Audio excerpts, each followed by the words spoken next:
Hi అందరికీ, ఈరోజు ఎంతో టేస్టీ పన్నీర్ రెసిపీని తయారు చేసుకుందాము. దీనిలోకి మనము కాజు పేస్ట్ యూజ్ చేయట్లేదు. పన్నీర్ ముక్కల్ని ఇలా పెద్ద సైజులో కట్ చేసుకోవాలి. ఇప్పుడు కొద్దిగా ఆయిల్ని వేసుకొని అందులో మనం పన్నీర్ ముక్కల్ని ఇలా విడివిడిగా వేయాలి. ఇలా పన్నీర్ ముక్కల్ని విడివిడిగా పెట్టడం వల్ల మనకు మొత్తం అన్ని వైపులా మంచిగా ఫ్రై అవుతాయి.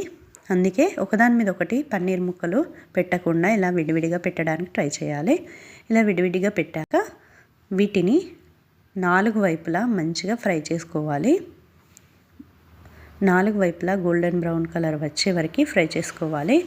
అన్నీ మంచిగా గోల్డెన్ బ్రౌన్ కలర్ వస్తేనే మనకు పన్నీర్ కర్రీ మంచి టేస్టీగా ఉంటుంది.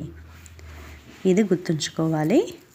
ఇలా మొత్తం ఫ్రై అయ్యాక ఇప్పుడు వీటిని ఇలా బౌల్లోకి తీసుకోవాలి. ఇలా చూడండి, చూస్తే క్రిస్పీగా ఉంటాయి. ఇలా మొత్తం ఫ్రై అయ్యాక ఇప్పుడు ఇందులో కొంచెం పసుపు, కొంచెం ఉప్పు, కొంచెం కారం, కొంచెం గరం మసాలా ఇలా వేసి మంచిగా మిక్స్ చేయాలి. ఇప్పుడు కొంచెము పెరుగు తీసుకొని అందులో పసుపు, ఉప్పు, కారం, గరం మసాలా ఇలా అన్నీ వేసి మిక్స్ చేయాలి. మనము కాజు పేస్ట్ యూజ్ చేయట్లేదు, అందుకని ఇక్కడ పెరుగు తీసుకుంటున్నాము. ఇప్పుడు కొద్దిగా ఆయిల్ని వేసి ఇందులో ఉల్లిపాయల్ని సన్నగా తరిగి వేయాలి. ఇప్పుడు పుదీనా వేయాలి. పుదీనా, ఉల్లిపాయలు మంచిగా ఫ్రై అయ్యాక ఇలా పేస్ట్ చేసుకోవాలి. ఇలా 3 రెడీ అయ్యాక ఇప్పుడు ఆయిల్ని వేసుకొని అందులో కొంచెం బటర్ని వేసుకోవాలి. బటర్తో మనకు పన్నీర్ కర్రీ మంచి టేస్టీగా ఉంటుంది. ఇప్పుడు ఇందులో మనకు మసాలా దినుసులు అంటే దాల్చిన చెక్క, లవంగము, ఇలాచి, సాజీరా ఇలా అన్నింటినీ వేసుకోవాలి. ఇలా అన్నీ వేసుకున్నాక కొద్దిగా ఫ్రై అయ్యాక ఆకుల్ని వేసుకోవాలి. బిర్యానీ ఆకుల్ని వేసుకోవాలి. అల్లం వెల్లిపాయ పేస్ట్ వేశాక కొద్దిగా పసుపు వేసి 2 ఇలా మిక్స్ చేయాలి. ఇలా మిక్స్ చేసేటప్పుడు గడ్డలు ఉండకుండా అల్లం వెల్లిపాయ పేస్ట్ని మంచిగా మ్యాష్ చేయాలి.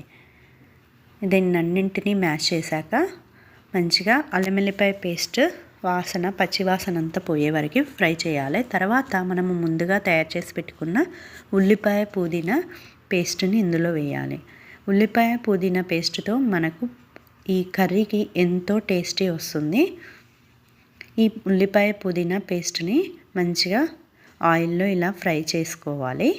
మొత్తం మంచిగా మిక్స్ అయ్యాక 1 నిమిషం తర్వాత మనకు ఈ ఉల్లిపాయ పుదీనా మంచిగా ఉడుకుతుంది. ఉడికిన తర్వాత ఆయిల్ పైనకి వస్తుంది. చూడండి, ఇలా ఆయిల్ పైనకి వచ్చాక ఇప్పుడు మనం ముందుగా తయారు చేసి పెట్టుకున్న పెరుగు అందులోకి కారం, ఉప్పు, గరం మసాలా, ఉప్పు అన్నీ కలిపిన మిక్చర్ని ఇందులో వేయాలి. ఇప్పుడు మనము కాజు పేస్ట్ని ఇందులో యూజ్ చేయట్లేదు, అందుకని ఈ పెరుగు మిక్చర్ని ఇందులో యూజ్ చేస్తున్నాము. పన్నీర్ కర్రీ అంటే అందరికీ కాజు పేస్ట్ గుర్తుకొస్తుంది. కాజు పేస్ట్ లేకుండా ఈరోజు మనము ఎంతో టేస్టీ పన్నీరు మసాలా కర్రీని తయారు చేసుకుంటున్నాము. ఈ మసాలా కర్రీ మనము ఎలాంటి చపాతీ అయినా, నాన్ అయినా, దేంట్లోకైనా చాలా టేస్టీగా ఉంటుంది. బిర్యానీలోకైనా చాలా టేస్టీగా ఉంటుంది. చూడండి, ఇలా 5 నిమిషాలు మూత పెట్టాలి. 5 నిమిషాల లోపు ఇప్పుడు మనం ఇంకో ప్యాన్ తీసుకొని ఇలా కొద్దిగా బటర్ వేసుకొని ఉల్లిపాయలు, క్యాప్సికమ్ ఇలా పెద్దగా కట్ చేసుకొని 1 నిమిషం ఫ్రై చేసుకోవాలి. కొద్దిగా ఫ్రై అయ్యాక అంతే, స్టవ్ ఆఫ్ చేసుకొని వీటిని పక్కన పెట్టుకొని ఇప్పుడు మసాలా ఉడుకుతుంది.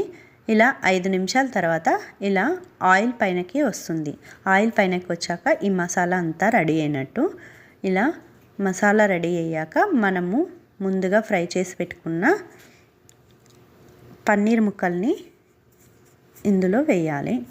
ఇలా పన్నీర్ ముక్కల్ని మొత్తము అన్నింటినీ ఇందులో వేశాక ఒక 10 నిమిషాలు మూత పెట్టి ఉడికించాలి. ఒక 10 నిమిషాలు ఈ పన్నీర్ ముక్కల్ని ఈ మసాలా కూరలో మంచిగా ఉడకనిచ్చాక ఇలా పన్నీర్ ముక్కలు ఈ సూప్లో మంచిగా మిక్స్ అయ్యి ఉండాలి. ఇలా మిక్స్ అయ్యాక మనకు ఒక 10 నిమిషాలు మూత పెట్టి ఉడికించాలి. ఇలా మూత పెట్టి ఉడికించాక ఈలోపు మనము కసూరి మేతిని ఇలా మ్యాష్ చేసుకోవాలి. కసూరి మేతిని ఇలా మ్యాష్ చేసుకుంటే మనకు టేస్టీగా ఉంటుంది. ఇలా మ్యాష్ చేసుకున్న కసూరి మేతిని ఇలా పన్నీర్ ముక్కల పైన ఇలా చల్లి మంచిగా ఒకసారి మిక్స్ చేసుకోవాలి. ఇలా మిక్స్ చేసుకున్నాక మళ్ళీ మూత పెట్టి ఒక 2 నిమిషాలు పెట్టాలి. 2 నిమిషాల తర్వాత మనకు పన్నీర్ కర్రీ రెడీ అవుతుంది. ఇలా 2 నిమిషాలు మూత పెట్టాలి. ఇలా 2 నిమిషాలు మూత పెట్టాక మనకు పన్నీర్ కర్రీ రెడీ అవుతుంది. చూడండి, ఆయిల్ పైనకు వస్తుంది. ఇలా ఆయిల్ పైనకు వస్తే మనకు కూర రెడీ అయినట్టు. ఇలా మొత్తం రెడీ అయ్యాక ఇప్పుడు మనము క్యాప్సికమ్ ముక్కల్ని, ఉల్లిపాయ ముక్కల్ని ఇలా పైనుంచి వేసుకొని ఇప్పుడు గార్నిష్ కోసము కొద్దిగా క్రీమ్ని ఇలా వేసుకోవాలి. ఇలా క్రీమ్ని వేసుకొని స్టవ్ ఆఫ్ చేసేసేయాలి. అంతే, మనకు ఎంతో టేస్టీ పన్నీర్ కర్రీ రెడీ అయింది. ఇందులోకి మనము ఎలాంటి కాజు పేస్ట్ని ఉపయోగించట్లేదు, కానీ ఎంతో టేస్టీగా ఉంటుంది. ఒక్కసారి తయారు చేసుకొని మీరు ఒకసారి ట్రై చేసి చూడండి. ఇలాంటి మరిన్ని మంచి టేస్టీ రెసిపీస్ కోసము నా వీడియోని లైక్ చేయండి, సబ్స్క్రైబ్ చేయండి, మీ ఫ్రెండ్స్కి షేర్ చేయండి. Thank you for watching. See you in the next video.